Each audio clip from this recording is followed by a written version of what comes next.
બહુ શાંતિથી તમને આજે મારું પીઆઈ ઘણી વખત બાબત જઈએ છીએ અમને જવા દો અમે આવે તમને મળવા अरे पर वो हमारे भी તમને सामेથી मेरी बात सुनो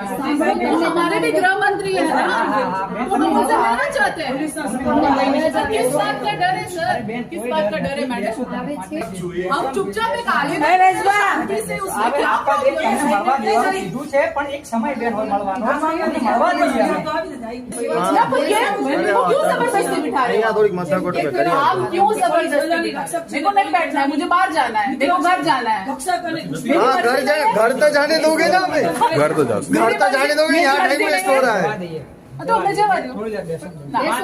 મને નથી બેસવું બેન હું તમને હાથ જોડું છું મને જવા દો નહીં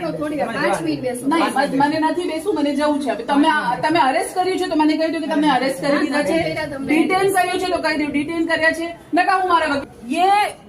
पूरा पूरा पूरा जोर जबरदस्ती वाला सीन चल रहा है यहाँ पे ठीक है ये लोग हमको आए तो बहुत प्यार से कि मैम ऑफिस में बैठो पहले आपसे मिलवाएंगे और ऐसे करके ये पूरा षड्यंत्र चल रहा है कि यहाँ बाहर से ही उनको ले जाया जाए इतना डर हम लोगों का हमें नहीं पता था और हमें यहाँ से निकलने भी नहीं दीजिए neither we are arrested nor we are detained but still we are forcibly kept in a room by these police people